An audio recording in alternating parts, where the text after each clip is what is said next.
Subscribe कीजिए इरिपा my pride and bell icon को दबाइए latest railway news and current affairs को सबसे पहले देखने के लिए। नमस्कार, मैं अजय ओदीच। दोस्तों, 4 जून को बिहार में गंगा नदी पर बन रहे पुल के गिरने का लाइव वीडियो आपने जरूर देखा होगा। इस वीडियो को गिरने के बाद सियासत का नज़ारा भी आपने देखा होगा। आज हम ऐसी दुर्घटनाओं की तह में जाने की कोशिश करेंगे, जानेंगे कि ऐसे हादसे आखिर क्यों होते हैं। क्या ऐसी दुर्घटनाओं के पीछे प्राकृतिक या तकनीकी खामियां होती हैं या फिर इसकी जड़ में सिर्फ भ्रष्टाचार ही होता है। आइए बात करते हैं निर्माण ठेकेदारों की सबसे बड़ी संस्था इरिपा के राष्ट्रीय महासचिव राजेश मेघानी जी से। इनसे जानते हैं कि ऐसी दुर्घटनाएं आखिर क्यों होती हैं। नमस्कार मेघानी जी। नमस्कार। मैं आपका परिचय करा दूं। मेघानी जी मिस्टर राजेश मेघानी ठेकेदारों की देश में सबसे बड़ी संस्था इरिपा के राष्ट्रीय महासचिव। आइए जानते हैं, बिहार के सुल्तानगंज में गंगा ब्रिज जो गिरा है वो पूरे देश भर में उसका शोर मचा है और ये कहा गया है कि भ्रष्टाचार के तहत पुल बन रहा था, इसमें भारी भ्रष्टाचार हुआ है इसलिए पुल गिरा है। तो इसमें मेरी दृष्टि से ठेकेदारों की तरफ से भी एक वर्जन आना चाहिए कि आखिर जो भी निर्माण होता है ये क्यों कहा जाता है कि इसमें भ्रष्टाचार है। मैं राजेश मेघानी जी से पूछूंगा कि वो अपनी राय व्यक्त करें कि मामला क्या है। मेघानी जी, आपका क्या कहना है इस विषय में?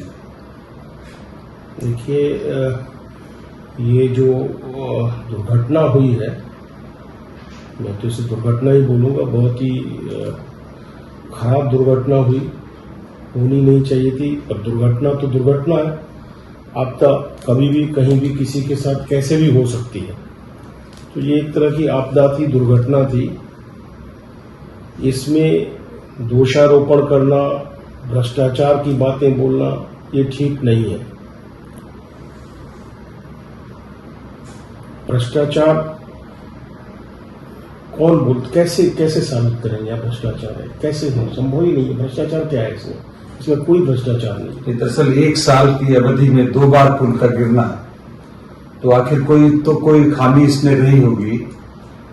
कोई खामी नहीं रही होगी, जहां तक मेरा दृष्टिकोण है। ये एक प्योर दुर्घटना है।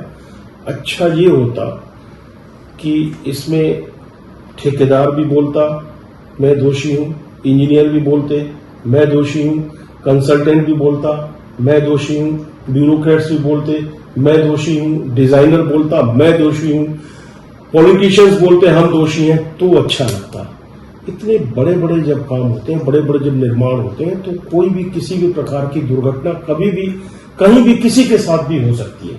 ये एक दुर्घटना है जिसे टाला नहीं जा सकता, एक दुर्घटना है। मेघानी जी, पुल जब गिरा है उसके बाद में आपने जानकारी जुटाई होगी, कुछ ठेकेदार से संबंधित ठेकेदार से बात करी होगी, एक पुल बना कम रहे? नहीं, मैं इन एसपी सिंगला जी से व्यक्तिगत तो मेरा बहुत ज्यादा परिचय नहीं है। एक आध बार पहले हम लोग साथ में काम करते थे, नॉर्दर्न रेलवे में वो ठेकेदार थे उस समय।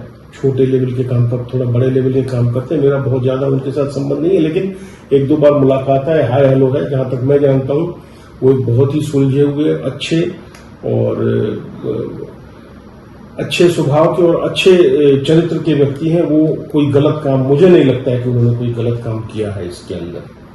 अब आप अजय जी, ये मैं तो आपको पहले ही बताया कि अगर अच्छा होता सभी लोग बोलते कि हमारा दोष है, लेकिन यहां पर तो दोषारोपण हो रहा है कि वो कहता है उसका दोष होगा, वो कहता है भ्रष्टाचार हुआ। ये बातें अच्छी नहीं है। सभी लोग बोलते हैं कलेक्टिवली कि मेरा दोष है। अब ठेकेदार को आप इसमें कैसे दोषी मान सकते हैं? ठेकेदार को आपने कॉन्ट्रैक्ट दिया, पहले तो देखिए, अब कहना नहीं चाहिए, इन्होंने गवर्नमेंट की पॉलिसी है, ये ईपीसी कॉन्ट्रैक्ट शुरू हो गए। अब ईपीसी अपने आप में एक लोग कहते हैं अच्छी व्यवस्था है, कुछ लोग कहते हैं त्रुटिपूर्ण है। हम भी ईपीसी में कुछ काम कर रहे हैं, तो हमें लगता है कि ये त्रुटिपूर्ण व्यवस्था है। ये होना ही नहीं चाहिए था, कंसेप्ट आना ही नहीं चाहिए था। अगर आया है तो इसको फुल प्रूफ बनना चाहिए, जो कि अभी तक फुल प्रूफ है नहीं। ईपीसी कॉन्ट्रैक्ट को अवॉइड होना चाहिए हमारे यहाँ। आइटम रेट टेंडर सबसे सही रेट होता है। हमारा जो अपना आज तक का 42 साल का तजुर्बा, आइटम रेट टेंडर हो, डिजाइन जो है डिपार्टमेंट का हो, वो सबसे अच्छे काम होते हैं। अब ईपीसी के आईपीसी में भी कोई बुराई नहीं है, नया कंसेप्ट है, अच्छा है, यहां भी कोई बुराई नहीं होगी। अब आप कहते हैं ठेकेदार का दोष, ठेकेदार का कैसे दोष होगा? ईपीसी आपने उसको कॉन्ट्रैक्ट दे दिया। अब कॉन्ट्रैक्टर कोई इंजीनियर खुद तो है नहीं, वो इंजीनियर से डिजाइन कराएगा, उसके पास अपने खुद के भी इंजीनियर हायर करेगा, उसका कोई अपना खुद का इंजीनियर है, उसके पास जो इंजीनियर होंगे वो भी हायर्ड होंगे, वो भी इंजीनियर सरकार ने, देश ने पैदा किए होंगे, कॉलेज में डिफरेंट इंजीनियरिंग कॉलेज से पैदा हुए होंगे, उन्होंने डिजाइन कराया, डिजाइन को उन्होंने प्रूफ चेक करवाया होगा बाकायदा। अब मैं तो इस प्रोजेक्ट से रिलेटेड नहीं हूं, लेकिन मुझे जहां तक लगता है उन्होंने प्रूफ चेक भी कराया होगा। फिर उसके बाद इसमें कोई डिजाइनर उनका जो रहा होगा, अच्छा डिजाइनर रहा होगा, डिजाइनर ने डिजाइन किया होगा, प्रूफ चेक भी अच्छी किसी यूनिट से, एनआईटी से हुआ हो, रुड़की से, आईआईटी से हुआ, किसी न किसी अच्छे इंस्टीट्यूट से ये जरूर प्रूफ चेक भी हुआ होगा। बिल्कुल। प्रूफ चेक होने के बाद फिर इसमें कंसल्टेंट भी रहा होगा, जी जी। और प्रूफ चेक होने के बाद डिपार्टमेंट ने भी डिजाइन को चेक किया होगा। जी जी। हमें लगता है कि देखिए इसमें कोई भ्रष्टाचार वाली, आप कहेंगे कि कोई सीमेंट की चोरी हो, स्टील, ये सब कुछ भी नहीं होगा।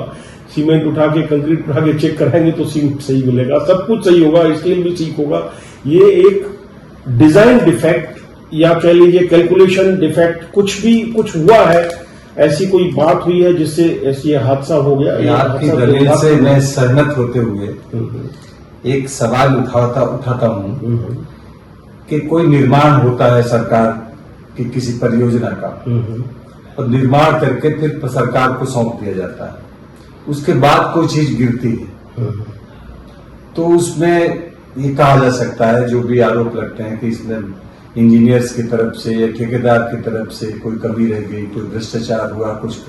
लेकिन अभी तो वो पुल बन ही रहा है। एग्जैक्टली, जब पुल बन रहा है, कंस्ट्रक्शन स्टेज में है, अभी फाइनल हुआ नहीं, उसमें लोड टेस्टिंग नहीं हुई, उसमें मूवमेंट चालू नहीं हुआ, ड्यूरिंग कंस्ट्रक्शन कोई दुर्घटना हो जाती है तो ये तो एक दुर्घटना है। दुर्घटना कभी भी कहीं भी किसी के साथ कैसी भी हो सकती है, ये एक प्योर दुर्घटना है। इसमें किसी की भी कोई मंशा खराब नहीं होगी, कोई भ्रष्टाचार का तो प्रश्न ही नहीं उठता है। इसमें क्या भ्रष्टाचार हो जाएगा? कोई कॉन्ट्रैक्टर क्यों चाहेगा कि उसका पुल गिर जाए? सवाल ही नहीं पैदा होता कोई चाहेगा कि उसका पुल गिर जाए, या कोई इंजीनियर क्यों चाहेगा कि उसका काम खराब हो।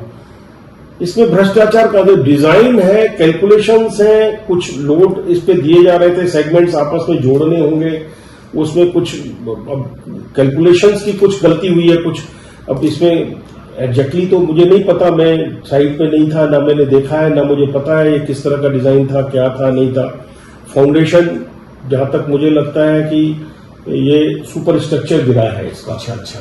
सुपर स्ट्रक्चर 3-4 स्पैन का, जो टीवी में देखा है, जहां लोगों से पता हुआ है, 3-4 स्पैन के सुपर स्ट्रक्चर है, P9 से P10, 11, 12। ये लोग जो चर्चा में, देखिए मैं उसी विभाग में काम करता हूं तो पता तो चलता रहता है। तो ये 3-4 स्पैन का सुपर स्ट्रक्चर गिरा है। सुपर स्ट्रक्चर गिरा है तो अब जब तक उसका मलबा नहीं हटेगा तो पता नहीं चलेगा कि सब स्ट्रक्चर पंचर हुआ है कि नहीं हुआ है। उसके वेल इंटैक्ट अगर है तो फिर तो कोई बहुत बड़ी बात नहीं है, मलबा निकल जाएगा, उसके बाद फिर ऊपर से काम शुरू होकर के फिर दोबारा पुल बनेगा। ये तेजस्वी यादव जी ने कहा है, डिप्टी सीएम बिहार के, कि इसको गिराना ही था, ये गिरा नहीं है, दुर्घटना नहीं है, इसको गिराना था तो गिराया गया है। तो दूसरा क्या है कि जब वो पुल गिर रहा था तो फोटोग्राफी हो रही थी, तो अब अगर अप्रत्याशित रूप से गिरा है, अचानक गिरा है, तो लोग इतनी संख्या में जमा होकर फोटोग्राफी कर रहे थे, वो गिर रहा है, वो गिर रहा है, तो क्या तेजस्वी यादव की बात को नजरअंदाज किया जा सकता है? ऐसा लगता है कि वो पुल ठेकेदार की तरफ से ही गिराया गया, कोई फॉल्ट होगा, उसे सुधारने के लिए, नए सिरे से बनाने के लिए। इस तरह की कोई जानकारी मेरे संज्ञान में नहीं है। फोटोग्राफी तो ऐसी ही हो रही थी, तेजस्वी यादव ने कहा भी कि पुल गिराना था, कोई मेरे संज्ञान में इस तरह की बात नहीं है कि माननीय मंत्री जी ने, उप मुख्यमंत्री जी ने क्या बोला है, लेकिन मुझे नहीं लगता है कि ऐसी कोई बात है। इस जहां पर ये दुर्घटना हुई है वहां मुझे नहीं लगता कि ऐसी कोई बात है। नहीं, आपकी सिंगला साहब से बात हुई होगी, बहुत रिनाउंड ठेकेदार हैं, देश के बड़े जाने माने ठेकेदार हैं, बहुत सी परियोजनाएं उन्होंने बनाई है, अच्छी क्वालिटी की बनाई है। तो बात हुई होगी, तो उनका क्या कहना है?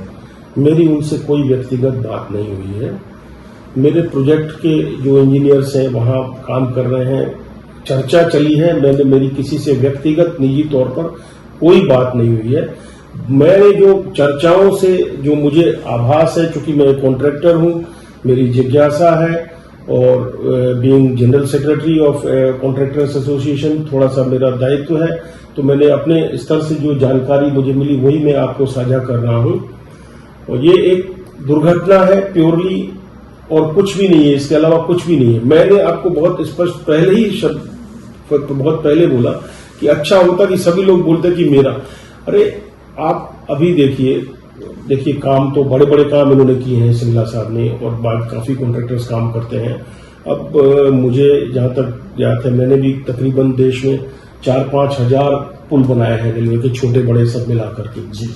तो संयोग है दुर्घटना नहीं हुई, हो सकता है एक आध बार कभी हुई भी है छोटी मोटी दुर्घटना, लेकिन दुर्घटना कभी भी किसी के साथ भी हो सकती है। जी। ये एक दुर्घटना है। लेकिन कॉन्ट्रैक्टर जब काम करता है तो बड़ी रिस्क लेके, बड़े अपना खुद का पैसा लगा करके, बाजार से कर्ज लेकर के काम करता है। काम के एवज में आपको पता नहीं कितना सारा टैक्स देता है। हम लोग अगर कैलकुलेट करें तो आज की तारीख में हम लोगों को ऊपर टैक्स का बर्डन जो है ऑलमोस्ट 30% टैक्स का बर्डन है। 25 से 30% हम लोग टैक्स गवर्नमेंट को जितने का काम करते उतनी टैक्स देते हैं, डायरेक्ट या इनडायरेक्ट टैक्स के रूप में।